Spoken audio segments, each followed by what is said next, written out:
Salam əziz tələbələr, bu videoda sizlər üçün maraqlı bir sual nümunəsinin izahını verəcəm. Xatırladım ki, bu sual nümunəsini 16 noyabr tədris mərkəzimizdə, yəni Master of Science tədris mərkəzində keçirilən mövzu sınaq imtahanında istifadə eləmişdim.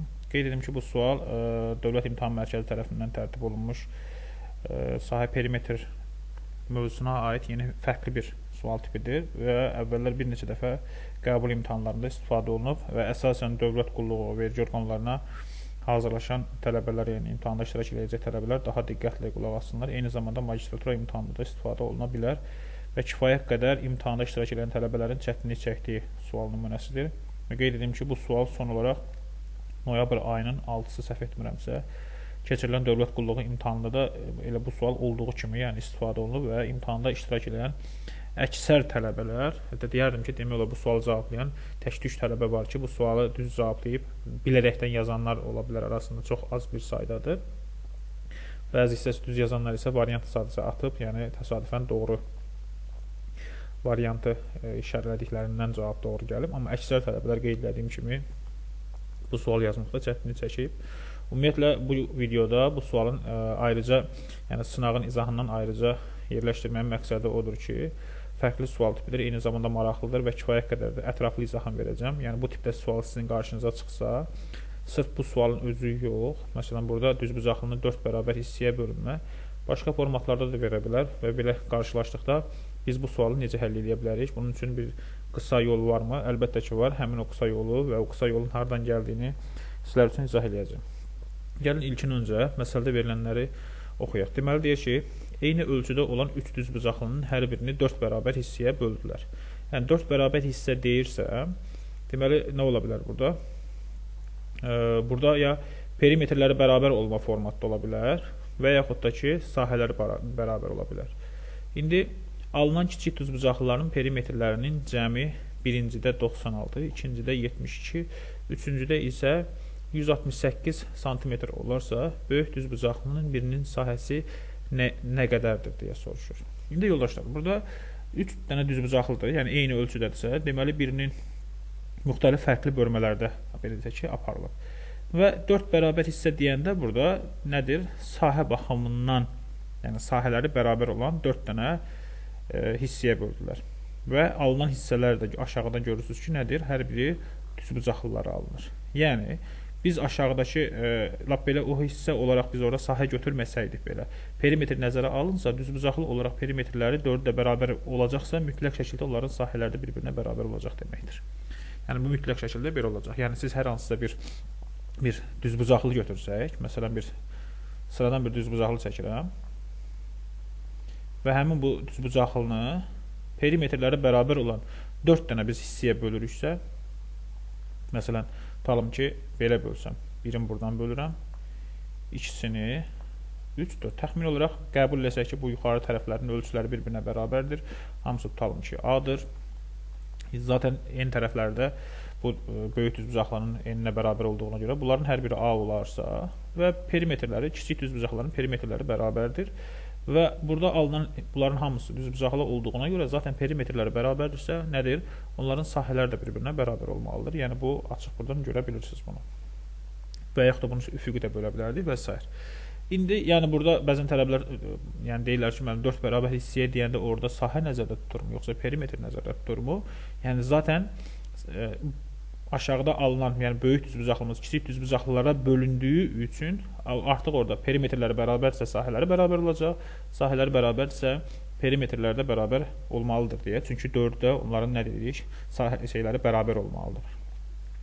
İndi bəs biz düzbucaqlını, verilən düzbucaqlını 4 bərabər hissəyə hansı formatlarda bölə bilərik? Gəlin ondan danışaq. Deməli, bunları silirəm bir dənə. Aha. Biz elə birinci bölmə formatı hal-hazırda mənim çəkdiyim bölmə, yəni belə bölərəm, yəni şaquli olaraq bu formatda bölmək olar. 4 dənə bərabər hissələr alındı. İkinci bölməmiz nə ola bilər? Yenə də eyni ölçüdə mən düzbucaqlı çəkəsi olsam bura.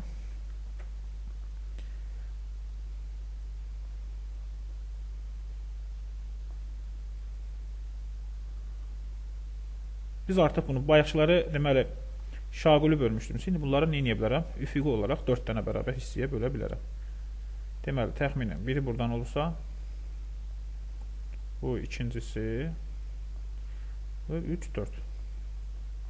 Bu ikinci bölmə formatı. Bəs üçüncü olaraq biz eyni formatda olan düzbucaqlını necə bölə bilərik?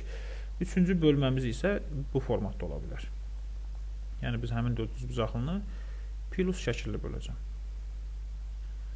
Bir balaca uçlardan kiçik göründü. Bunu biraz ölçüsünü böyüdək. Aha.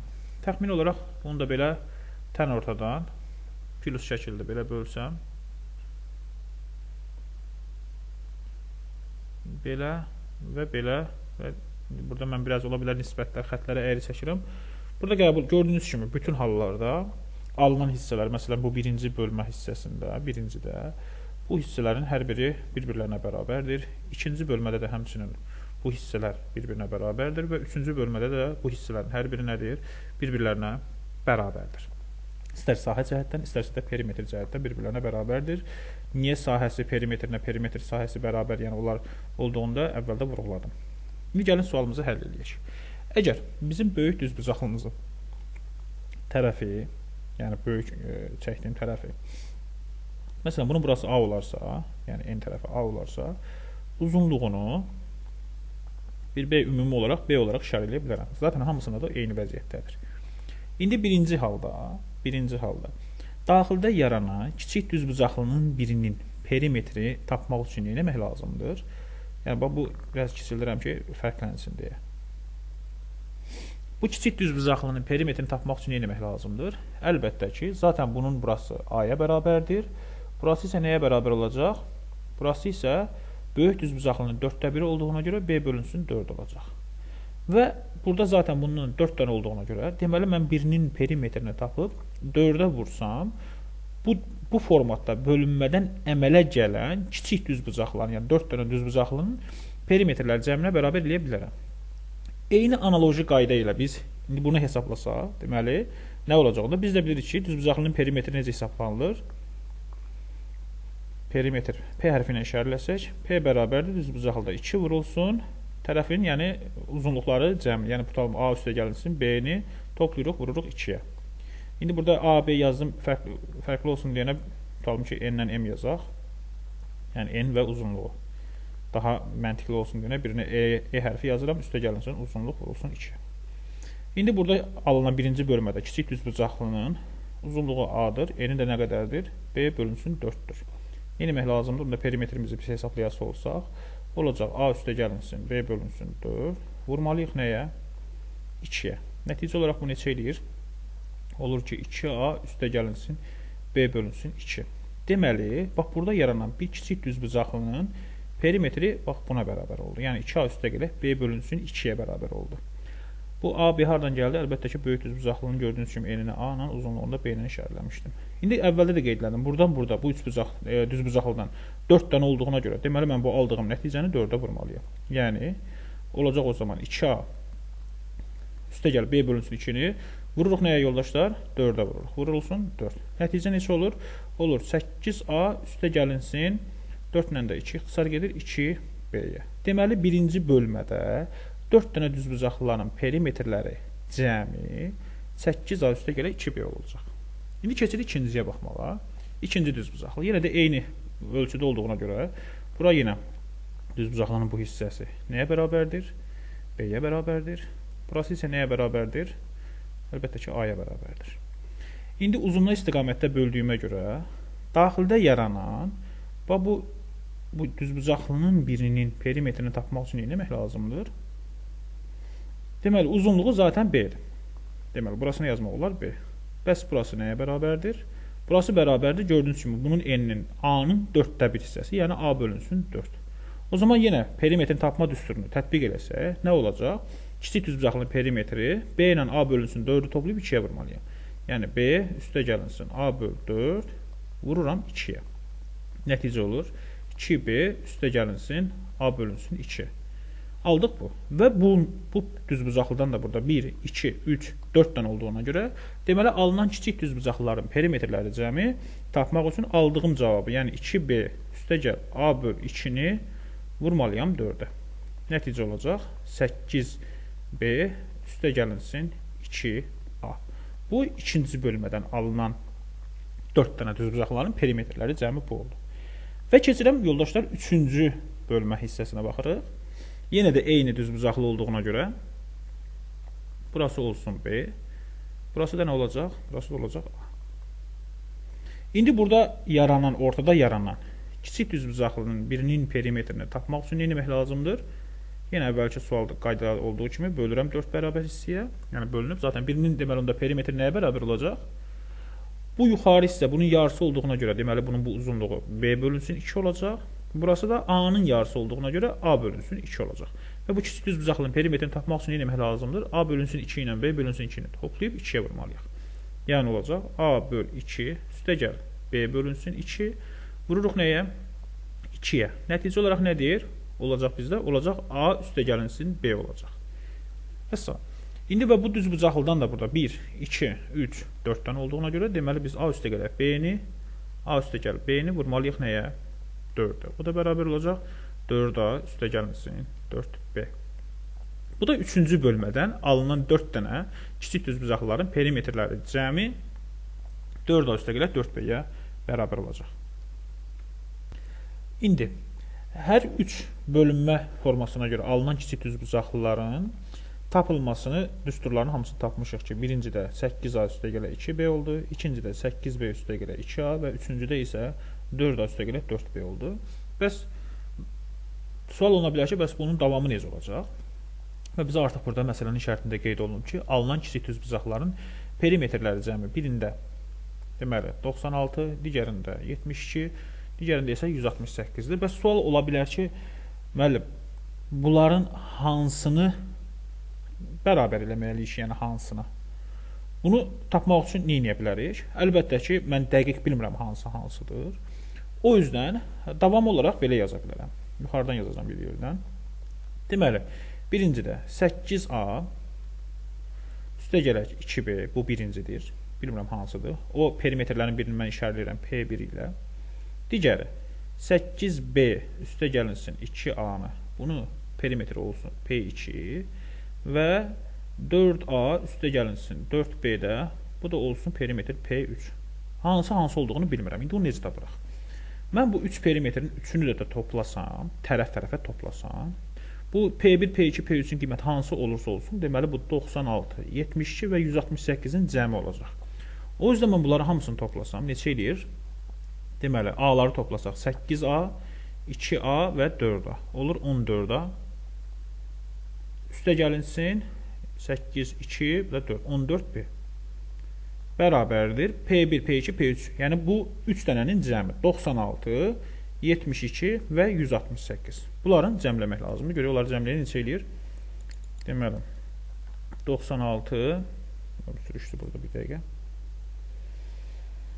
Deməli hesablasaq biz onu. Nə götürmədi bu?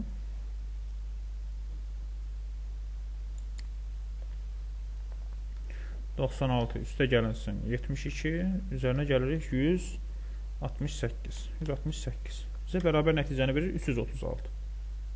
336. Buradan 14-ü ortaq məxrəc kimi çıxarsaq, 14 vurulsun A üstə gəlib B bərabərdir 336 və hər tərəfini biz 14-ə bölə bilərik. Yəni 336-nı mən 14-ə böləsi olsam, 336 bölünsün 14. Nəticəmiz eləyəcək 24. Deməli, A üstə gəl B bərabərdir 24 imiş. Artıq bunu bilirik. İndi siz buradan hansının hansı olduğunu rahat tapa bilər. Artıq biz A ilə B-nin cəminin 24 olduğunu bilirik. İndi yoldaşlar, məsələn, bu A üstə gələk B-ni burada bu tənlikdə mən yerinə qoysam, burada A-nın B-ni 4-ü çıxarda bilərəm də, burada ən rahat görünəni budur. 4-ü ortaq məxrəc kimi çıxardası olsa, olacaq 4 vurulsun A üstə gəlinsin B bərabərdir bu P3-dürsə. Zaten mən A ilə B-nin qiymətini tapdım ki 24 edir. Bunda 4-ü 24-ə vuranı neçə eləyir? 96. Deməli P3 bərabərdir 96. Mənə önəmli olan budur. Yerdə qalanı isə artıq önəmli deyil. İndi artıq A ilə B-nin cəmini 24 tapmışıq. Götürüb istənilən tənlikdə, ya bu birincidə, ya ikincidə, çünki üçüncüdə ehtiyac yoxdur. Çünki A ilə B-nin zaten 96 olur. Ya birincidə, ya da ikincidə yerinə qoyub, yəni əvəz etmə eləyərək tapa bilərsiniz. Mən davamı olaraq tutalım yazacağım onu hansında? Birincidə. 8A üstə gələ 2B-də. Yazıram. 8A üstə gəlinsin 2B. P1-dir. Qəbul edeyim ki, məsələn, o olsun necə? 72-yə bərabər olsun. Fərqi yoxdur. 96-dan əlavə 168 də götürə bilərsiniz. Niyə görə 96 olmadığında burada qeyd elədim. Və A üzəri B də neçə aldıq biz? Bərabərdir 24 aldıq. Artıq bu sistem tənliyi həll edib siz A-nın B-nin hər birinin ayrı-ayrı qiymətini tapa bilərik. Həll olunma yolu nədir? Əvəz etmə eləyib rahat bir şəkildə hesablaya bilərsiniz və yaxud da ki, mən aşağıdakı tənliyin hər tərəfini 2-yə vurub həll eləyə bilərəm. Yəni, siz sistem tənliyi nə cür həll edirsinizsə, o cürdə həll eləyə bilərsiniz. Məsələn, buradan biz nə edə bilərik? B-ni tapıb yuxarıda yerinə qoya bilərsiniz. Buradan B nəyə bərabərdir? 24 çıxılsın A-dır. Gətirib birinci tənlikdə B-nin yerinə əvəz edəcəm. Olacaq 8A üstə gəlinsin 2 vur, B-nin yerinə yazırıq 24 çıxılsın A, nəticə olur 72. Sadələşdirsək 8A üzərinə gəlirik 48 çıxılsın 2A bərabərdir 72-dir. 8A-dan 2A-nı çıxanda qalır 6A bərabərdir 48-dən sağ tərəfə keçəndə olacaq 72 çıxılsın 48 olur burada neçə? Deməli 24-də 6A bərabərdir 24-dürsə A-nın qiymətinin bərabərdir 4 tapırsınız. Bayaqlarda biz tapmışdıq. Zaten tənliklərin birində A üstə gələk B bərabərdir 24-dürsə A-nın qiymətini artıq 4 tapırıqsa B-nin də qiymətini tapırıq ki, bərabərdir 20-dir. Vəssalam. Artıq mən A-nın da qiymətini bilirəm, B-nin də qiymətini bilirəm. Məsələdə isə bizdə nəyə soruşurdu? Məsələdə bizdə soruşurdu böyük düzbucaqlının sahəsi nə qədərdir? Əvvəldə də gördük ki, mən böyük düzbucaqlının bütün hallarda tərəfinin birini A-la, digər tərəfini isə B-ilə işarə edirdim. Burada fərqi yoxdur A-nın B-ni hansı olursa olsun. Zaten bütün hallarda bölünmələr eyni olacaq. Və biz də bilirik ki, düzbucaqlının sahəsini tapmaq üçün S düzbucaqlı nəyə bərabərdir? A vurulsun B-dir. A-nın qiymətini 4 tapdıq. B-nin qiymətini 20 tapdıq. 4-ü 20-yə vuranda nəticəniz olacaq 80. Zaten vahidini də göstərib kvadrat santimetrlə. Santimetr kvadratı da artıq yanına vahid yazmağa gərək yoxdur. Deməli, düzgün cavabımız olacaq C variantı. İndi bura qədər gəlib çatmışsınızsa, sizdə belə bir sual yarana bilər ki, mən imtahanda sual qarşıma çıxsanda bunu belə yazmalıyam mı bu boyda şey? Yəni, mən artıq 17 dəqiqədə bu sualı izah edirəm. Yəni, 17 dəqiqə sərf edəməliyəm mi bu suala? Yəni, 17 dəqiqə sərf edib bir bal almağa dəyərmi? Əlbəttə ki, dəyməz. Bəs bunun qısa yolu necədir? Qısa yolunu tapmaq üçün nə edəcəyik? Deməli, bu hissələri bir dənə silirəm indi. Yuxarıda qalsın onlar öz yerində. İndi sadələşmədən danışacağıq. Sadələşməmiz nə olacaq? Biz bilirik ki, düzbucaqlının perimetrini tapmaq üçün bayaqlarda əvvəldə də qeyd elədim. 2A üstə gələ 2B üstündən istifadə olunur. Yəni düzbucaqla qeyd edəcəm bura.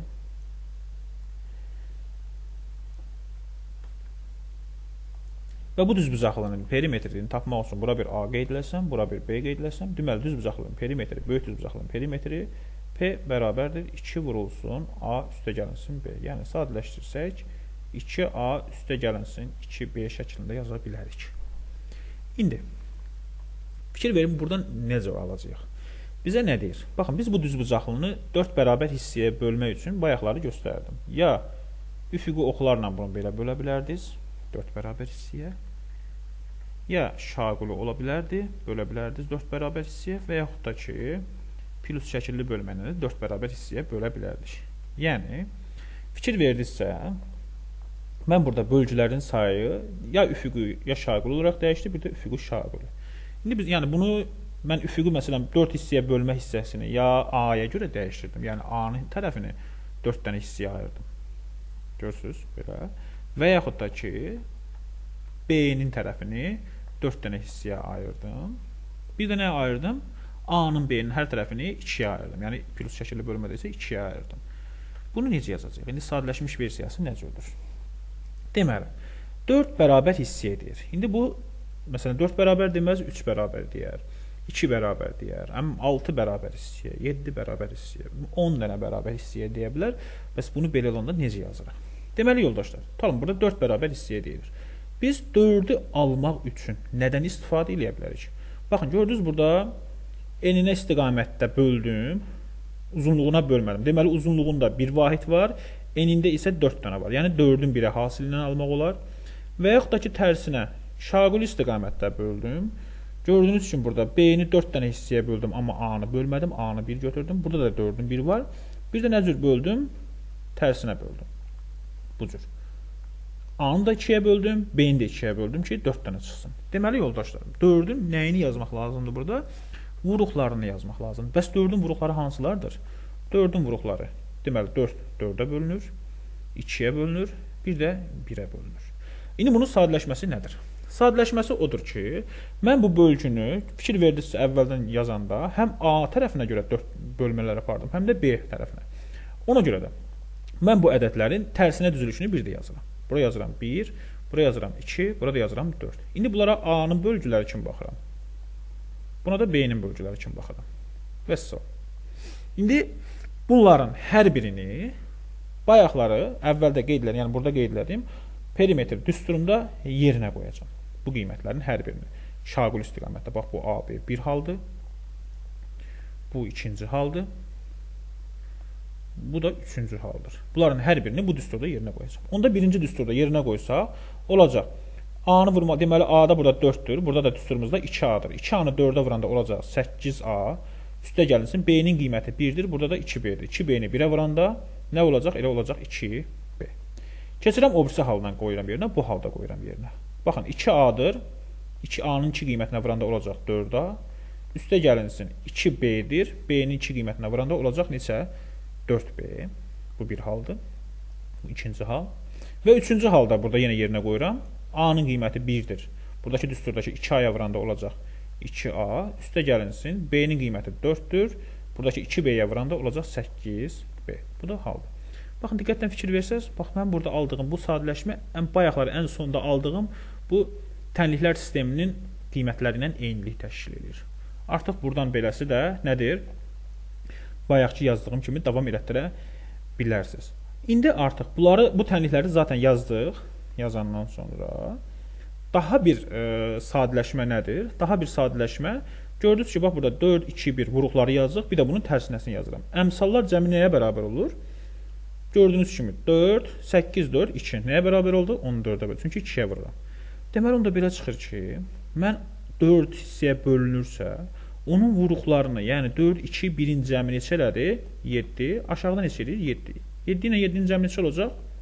14. Deməli, onda belə çıxır ki, mənə burada verilən bu perimetrlərin cəmini 14-ə bölsəm, ki, perimetrlərin cəmi bayaqları 336 almışdıq. Mən 336-nı 14-ə bölsəm, elə nəyə tapa bilərəm? Bu A ilə B-nin qiymətini tapa bilərəm. Yəni, bayaqda neçə tapdıq? 24 tapdıq. Baxın, bayaqki tənliyimizdə də yeni eyni şey eləmişdik. 14A üstə gələk 14B bərabərdir. 3 dənə perimetrin cəmi 336. 14-ü çıxartdıq mörtəzə xaricində, hər tərəfi 14-ə böldük. Deməli, artıq biz bunlara bu boyda şeyləri yazmırıq burasını. Əvvəlki çəkmələrdə eləmirik. Sizə neçə hissə bölünmə deyirsə, onun vuruqlarını yazırsınız. Məsələn, sizə nə deyə bilər? Deyə bilər 6 hissəyə bölünmə. O zaman A yazıram, B yazıram. Zaten perimetr düsturunda bilirəm ki, 2A üstə gərək 2B-dir. Bunu da bildik. İndi nə edəcəksiniz? 6 hissə deyir. 6 hissə. 6-nın vuruqları hansılardır? 6, 3, 2, 1. İndi bunları tərsinəsini yazıram. 1, 2, 3 və 6. İndi bunların hər birinə ayıraq da birinci hal kimi, bu ikinci hal kimi, bu üçüncü hal kimi, bu da dördüncü hal kimi nəyə vuracaq? Bu 2A üstə gələ 2B-yə vurub tənliklər sistemini qura bilərsiniz. Və daha sonra nə edirik? 6 üstə gələ 3, üstə gəl 2, üstə gəl 1. Cəmi eləyir 12, aşağıdakı da 12. Oldu bunlar 24. Deməli, orada 4 dənə hal verəcək sizə. 4 haldakı göstərilən perimetrlərin cəmi nəsə olacaqsa, həmin o ədədi, yəni yazıram bura, perimetrlər cəmini böləcəksiniz 24-ə. Alacaqsa son nəticə olaraq böyük düzbucaqlığın tərəfləri cəmi, yəni A ilə B-nin cəmini. Vəssalam, artıq onu aldıqdan sonra sistem tənliklərin, o alacağınız o 4 dənə sistem tənliyi alacaqsınız. Onlar da necə alınırsa, dedim ki, buradakı əmsallara vurmanla alırsınız. Sonra sistem tənliyinizi həll edib rahat bir şəkildə cavabınızı tapa bilərsiniz. Yəni, məsələn, indi bu nümunəni mən davam elətdirsəm, indi bu hal üçün 6 hissəyə bölünmə üçün nə cür yazdıq? A, 2A, 2B-yə vursaq birinci halı, onda A-nı 6-ya vursaq olacaq 12A üstə gəlinsin, 2B-ni də 1-ə vuranda neçə olacaq? Elə olacaq 2B. bərabərdir. Nəsə bir qiymət tapacaqsınız, fərqi yoxdur. Orada verilən istənilən perimetrin birini götürə bilərsiniz, olsun P1. Buradan da bayaqki o perimetrlər cəmini ki, orada məsələdə vermişdi. Neçəsə onları cəmlədiniz, böldük 24-ə. Niyə görə 24-ə böldüyündə izah elədim əvvəldən. Böldünüz 24-ə, aldınız A ilə B-nin cəmini. Bir ədəd alacaqsınız. Yəni A üstə gələk B-nin də qiymətini bildiniz ki, nəsə bir şeydir. Tutalım yerinə bir x-dir. Sonra bu sistem tənliyi həll eləyəcəksiniz və orada artıq A-nın B-nin ayrı-ayrı qiymətini tapacaqsınız. Sonra A-nı B-yə vurub düzbucaqlının sahəsində tapa bilərsiniz. Məsələn, daha sadə olsun deyə, biraz video uzun olacaq. Amma bura kimi gəlmişsinizsə, buradan beləsində dinləyə bilərsiniz. Məsələn, bizə deyir düzbucaqlını 3 bərabər hissəyə bölək. Daha sadə olsun deyə 3 hissəyə bölmədən danışıram. 3 hissəyə bölmək üçün nə edəcəksiniz? Yenə düzbucaqlının perimetri bildik ki, 2A üstə gələnsin 2B-dir. Və 3 hissəyə bölübsə, tutalım ki, alınan perimetrlərin cəmi 3 hissəyə bölmə necə ola bilər? Ya belə bölə bilərik, 1, 2, 3, ya da ki, belə bilərik. Yəni, 2 dənə hal var, başqa bir hal yoxdur. Deməli, burada perimetrlərin cəmi 2 dənə ədədə bərabər olar. Tutalım ki, biri olsun 72, biri də olsun, nə bilim, nə olsun, misal üçün, olsun 84-dür. Belə bir haldır. Tutalım ki, perimetrlər. Bu P1-dir. O birisi halda böləndə P2, o perimetrlərin cəmi də 84. İndi bildik ki, 2A üstə gələk 2B-dir. A-nı yazdım, B-ni yazdım. Neyinirik? Əmsallara vursa. A-nın deməli 3-ün vuruqları hansılardır? 3 ilə 1-dir. Tərsinəsini yazsaq 1, 3-dür. Deməli, bu birinci halımızdır. Bu da ikinci halımızdır. Sistem tənliyimizi qursaq, hər birini bunlara vurmaq lazımdır. İndi A-nın 3 qiymətini 2A-ya vuranda olacaq neçə? 6A. Üstə gəlinsin. B-nin 1 qiymətini 2B-yə vuranda olacaq 2B. Bərabər olacaq. Bu, məsələn, ya 72 olsun, tutalım 72 olsun. Sonra o birisini yazırıq. A-nın 1 qiymətini vururuq 2A-ya, olur 2A. Üzərinə gəlinsin. 2B-ni də vururuq. B-nin 3 qiymətinə olur 6B. O da bərabər olsun 84-dür. Artıq bu sistem tənliyi həll edib A-nın B-nin qiymətini tapa bilərsiniz. Bu daha sadə bir versiya oldu. Nə olacaq? Olacaq 8A üstə gələr 8B bərabər 72 ilə 84 toplayırsınız 156. Hər tərəfi 8-ə böləcəksiniz. Onda olacaq A üstə gəlinsin B bərabərdir 8-ə bölsək 1. Orada qaldı 7, 76 da 8-ə. Nəsə, yəqin ki, mən indi elə ədəd qoymuşam ki, bölünmədi. Nəsə, burada A ilə B-nin qiyməti çıxacaq bir şey. Və sonra artıq A ilə B-nin qiymətini bilirsiniz. Gətirib ya bu tənlikdə, ya da bu tənlikdə əvəzləmə eləyib, ayrı-ayrıqda qiymətini tapa bilərsiniz. Vəssalam. Sadəcə bu sizdən bir balaca diqqət tələb eləyəcək və eyni zamanda sistem tənliyi həll etmə bacarığı. Sistem tənlikdə də gördüyünüz kimi ancaq əvəz etmədən istifadə elədim. Belə. Nəsə, izahla bağlı hər hansısa bir sualınız yaransa, videonun rəy bölməsində qeyd edə bilərsiniz. Qeyd edim ki, video izahı Tədris Mərkəzinin rəsmi YouTube səhifəsinə yerləşdirəcəyik və orada başa düşmədiyiniz hissələri yəni rəy bölməsində qeyd edə bilərsiniz. Daha ətraflı başa düşmək üçün dediyim kimi qaydanı sadəcə bir neçə məsələn nümunələr üzərindən tətbiq edib vərdişinizi artıra bilərsiniz ki, imtahanda artıq qısa bir zamanda, yəni qeyd edim ki, bu qaydanı tətbiq etsəz, bu sualı imtahanda maksimum 2 dəqiqə ərzində yaza bilərsiniz. Neçə hissə bölünmə deyirsə, yəni orada nəfər sayı yox, nəfər sayını nəzərə almırıq. Neçə hissəyə bölünmə deyir, məsələn 4 hissəyə bölünmə deyirsə, 4-ün vuruqlarını yazırsınız. Məsələn 4, 3, 4, 2, 1, cəmi neçə oldu? 7, tərsinəsi də 7, 7 ilə 7-ni topladınız 14. Deməli, perimetrlər cəmini 14-ə böləcəksiniz, tapacaqsınız A ilə B-nin cəmini. A üstə gələk, B-nin cəmini tapdınız, nəsə bir şey. Və artıq buradan o tərəfinizə nə edəcəksiniz? Sistem tənliklə yazmalısınız. Sistem tənliklərin yazılma qaydasını sizə göstərdim ki, nə cür yazılır. Və yaxud da ki, məsələn, 5 hissəyə bölünmə deyirsə, nə cür 5-in vuruqları hansılardır? 5 ilə 1-dir. Bir də 1 ilə 5-dir. Tərsinəsi yox, başqa halı yoxdur. Deməli, 5 ilə 1-in cəmi 6, tərsinəsi 6. 6 ilə 6-nın cəmi 12. Deməli, perimetrlər cəmini 12-yə bölüb A ilə B-nin cəmini tapa bilərsiniz. A ilə B-nin cəmini tapandan sonra əgər sistem tənliyi həll eləmək sizdə biraz çətinlik törədirsə, heç olmasa artıq burada variantları da yerinə qoyub yoxlaya bilərsiniz. Məsələn, elə bu sualımızın özü üçün də, hansı ki, bax burada verdiyim nümunədə A ilə B-nin cəmini biz sonuç olaraq tapdıq ki, A üstə gəlinsin B bərabərdir 24-dür. Artıq A ilə B-nin qiymətini bilirik. İndi burada sizcə hansıları, hansı variantda A ilə B-də yerinə qiymətləri qoyub A vurulsun B-ni bərabərdir bu variantların hansısa birinə bərabərləşdirib yaza bilərsiniz. Məsələn, elə burada C variantı zaten o dəqiqə görünür. Çünki 24-ü mən 20 üstə gələk 4 kimi yazsam, 24-ə vuranda 80 eləyir. Amma məsələn, 96-nı almaq üçün 24-ü nəyə vurmaq lazımdır? Burada 24-ü 3-ə, 36-nı 2-yə və s. gördüm 18-i 4-ə. Məsələn 18-i 4-ə vursanız yenə də 18-dən 4-ün cəmi gördüyünüz kimi 24 eləmir. Yəni bu halları da belə, yəni ən pis halda sistem tənliyi həll edə bilmirsinizsə, bu cürdə variantlarla da geri dönüş eləyə bilərsiniz. Belə, çox da vaxtınızı almıram. Sizə xoş seyirlər. Qeyd etdiyim kimi yenə də başa düşmədiyiniz və yaxud da ki, qaranlıq qalan hissələri rəy bölməsində qeyd edə bilərsiniz. Sağ olun.